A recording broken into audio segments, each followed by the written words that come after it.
Hi everyone, Sharon Thomas here with Established Footsteps Ministry, and we are just getting started on our June Soul Pilates study of Psalm 25, and I'm super excited about it. I'm really glad you're along for the journey. You might be new to Soul Pilates, or maybe you've been with us for a while. Either way, I wanted to come on and just kind of give you a warm-up time to get you started for this great chapter.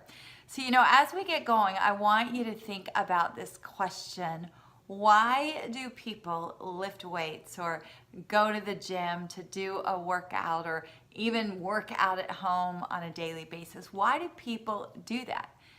Because they want their bodies to be in shape, right? They want to be fit physically. That's why they do it. And they know, we know, if you're one of those people, I'm one of those people, that I go to the gym, I go to our Pilates studio almost every day and work out. It's because I want my body to be fit. Well, in the same way, if we really want our souls to be healthy, if we want our souls to be fit, we've got to work them out. And if you've been doing Soul Pilates for a while, you know that I make that analogy often. And I think there's just so much to be said for that analogy between what's going on with us physically and what's going on with us spiritually. The more I walk with the Lord, the more I'm seeing there's so much connection between the parts of who we are. We really can't separate them out. It's very hard for us to be healthy spiritually if we're not healthy physically. It's very hard for us to be the opposite of that as well. You just mix all of that up. We need to be healthy in every way. So we got to have a healthy soul. And that's really what Soul Pilates is all about. We're not doing a physical workout, although I definitely encourage you to do that. But we're using some of the unique qualities of physical workouts to help us to understand how we need to work out our souls. And this month is really all about lifting up our souls to the Lord. That's why we want to work them out. If we don't work out our souls, it's not going to just happen. So yesterday, my husband came home from our Pilates studio in Williamsburg, and that studio has been open now for about 14 months. And our Newport News studio here in Virginia has only been open for a couple months. But one of the ladies who's been coming to the Williamsburg studio for all 14 months, and she actually is our top class attender. In fact, she's got a goal of attending 500 classes by the end of 2019 during her time at Club Pilates. And she sent us a gift. And it was these two mugs, and they have our names on them, you can see. But on the other side, it has this little saying, and it says, "Fit happens." Fit happens. And she sent this card, and I want to read it to you. It says, "Fit happens when you show up every day and commit to your goals. With grateful thanks to you both for your instruction, encouragement, and patience with me as I established a new healthy habit, going for 500 by the end of the year of 2019. And I was already planning on and already gotten my thoughts together for what I thought the Lord wanted me to share for this warm-up video, but I just thought I've got to share that because that is so in line with what I believe the Lord is going to speak to us about this month. Being healthy spiritually is not going to just happen. Just like it doesn't just happen physically. But when we have a goal and when we show up every day and lift up our souls to the Lord, amazing things can happen in our souls and we really can get healthy. This lovely woman, when she first came to Club Pilates at the very beginning, she wasn't fit. And she has literally transformed physically by showing up. And it has happened for her. And I know that there are places in our souls where we're not spiritually fit. And we need to be healthy. I have some in my own life. In fact, just this last week, one of the things in our Soul Pilates study from last month that I was crying out to the Lord about in our prayer, because we did the Lord's Prayer, was a place in my soul that I know is not healthy and that I know the Lord wants to heal. So I'm lifting that up to Him every day. And sometimes it's heavy lifting, right? I mean, when we work out physically, we work out with weights, or we use our own body weight, or we push against resistance springs, or, things on machines, because we're trying to push, we're trying to lift up. And in the same way, we have to lift up our souls. When I was growing up, and I grew up in the church, and that was quite a long time ago. And some of you might remember this with me if you're about the same age as me. But there was a song that we sung all the time in my youth group. And it was based on this chapter. Now, I didn't know that at the time. It was based on Psalm 25 that we're studying this month. I didn't know that at the time, but we sung that all the time. And so that song was always running through my head. And the words went something like this: "Unto thee, O Lord, do I lift up my soul. O my God, I trust in thee. Let me not be ashamed. Let not my enemies triumph over me." And then it went through all the different themes of this chapter, and there were different verses that went with it. But the main part that we sung over and over again was, "Unto thee, O Lord, do I lift up my soul." Now here's the thing. I sung that song all the time, but I had no idea what it really meant to really lift up my soul to the Lord. At that time, I didn't know that my soul consisted of my mind, my will, and my emotions. It was just a song that I sung because it kind of made me feel better. It made me feel a little more spiritual. Much like sometimes people, I've seen this before, not at our studio because it's class-based, but I've gone to other gyms where people kind of just show up, they've got the gym clothes on. They just kind of walk around and talk to people. And there's this kind of mindset, okay, if I'm in the gym, if I wear the clothes, if I do the thing, maybe I'll get fit, but you don't get fit unless you show up, unless you really do the effort. And here's what I think the Lord wants to say to us. If you really want to be healthy spiritually, you've got to lift up your soul.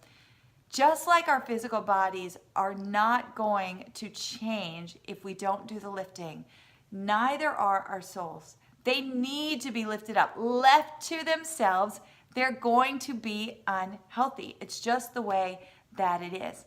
And the Lord wants to speak to us about that this month, to develop a discipline where we're not just singing or saying or reading this chapter, but we really are lifting up our souls. We're lifting up our minds. We're lifting up our wills. We're lifting up our emotions to Him every day. And this chapter is really going to encourage us to do that. This week, our theme is all about our needy souls, because the first two verses and then the last several verses there, the ones that are our focus, verses 16 through 22, really are just about how our souls are so needy. And you know what? When someone gets to the point physically where they realize it's not getting any better, I have got to do something to take care of myself physically, that's when a lot of times they start showing up. I know that's happened for me, and I've had those wake-up moments lots of times in my life. In the same way, when we really get an awareness of how needy our souls are, that they need to be lifted up on a daily basis, that's when we probably will really start to do it. Really lift up our mind, our will, and our emotions every single day to the Lord. So our focus this week is going to be that in those verses 1 through 3 and then 16 through 22, our needy souls. And I've given you some things on your workout to really look through that, consider that, ponder that. There's going to be a section every week during this month called Lifting Our Souls. In fact, there are 2 of them this week because we've got so many verses. But I want to zoom in on verse 3. Verse 3. It says, indeed, and this is out of the New American Standard Bible. Yours might read a little different. It says, indeed, none of those who wait for you will be ashamed. Those who deal treacherously without cause will be ashamed. And that really just signifies exactly what I believe the Lord is going to minister to us this whole month and what I've been sharing with you about already today. You know what? When we wait on the Lord, when we lift our souls up to Him, and actually this word wait, it's one of my favorite words in the Hebrew language. Not that I know the Hebrew language, but there are some Hebrew words that I've studied. So I guess I should say it's one of my favorite Hebrew words that I've studied. It's the word kavah, and it means to lift up your eyes and your heart expectantly to the Lord. Lift up your soul expectantly to Him. It's to wait with expectation before the Lord. It's not just a passing of time.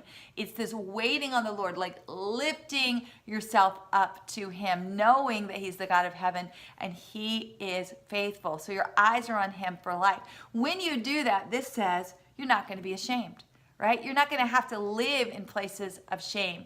And shame is a huge theme throughout this whole chapter, especially the verses that we're looking at today, because nobody wants to live in shame. Shame is paralyzing. Shame sucks the life right out of you and those around you as well. But it says those who deal treacherously without cause will be ashamed. Now we think of treacherous in the way of, harmful, violent, and it definitely can be. But this word here also really just kind of focuses in on this idea of just whatever kind of living, because it says without cause, treacherously without cause. And see, what happens is we do live treacherously when we live without cause. When we live without intention, without discipline in our life, without focus and this purpose for our days, then we're just kind of living toward evil, treacherously without cause. And inevitably, when we live like that, there's going to be shame in our life, which we've already established none of us want, right? Nobody wants to. Nobody, says, hey, bring on the shame in my life. Nobody does, because we don't want to live that way. And so this is a statement of promise. When we wait upon the Lord, when we're lifting our souls up to Him, we're not going to be ashamed. We can trust that. But when we're living without cause, when we really are just kind of going about living toward our flesh, focusing on that without cause, without really thinking through, whatever the day holds, I'll just let it be, then that's when shame's going to come our way. We have to intentionally show up, right? It's not going to just happen, this healthy soul. We've got to show up, and a healthy soul will happen. We won't be ashamed. And I believe that we can trust the Lord and His word for that. So I want to encourage you, as you get started, to show up, to really do the workouts, to give your best each and every time. Don't rush, but make this a daily discipline throughout the month of establishing a pattern of lifting up your soul to the Lord every single day. And this chapter is going to show us a lot of what that looks like and what that means. This week, it's showing us you're really needy. It's giving us a wake-up call. You're really needy. You've got a very needy soul, and you need to lift it up to the Lord. And I say you, but I'm pointing the finger at me as well, because we all need that. And it's the grace of God that He would do that. In fact, verse 3 in some versions speaks of the idea of God's grace.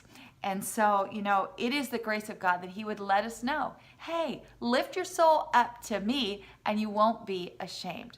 Leave it to whatever and just kind of live on a whim and just whatever feels good today, this day, that day. No discipline in your life, and you're going to have shame, because you need me. Your soul is very needy. You need me, the Lord says to us. So I'm excited that you're along for the journey. It's always good to work toward getting our souls healthy in the grace and the truth and the love of the Lord. He's so good to give that to us.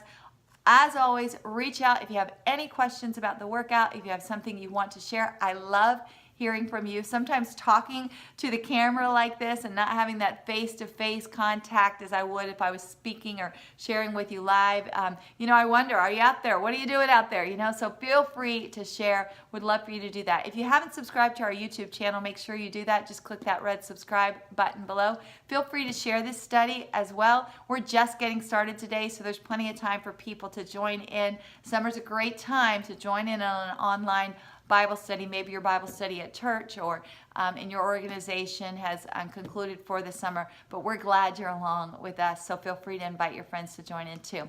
I'll be in touch again soon, I'm sure, but do your workouts. Let me hear from you, and have a great day. I'll see you soon.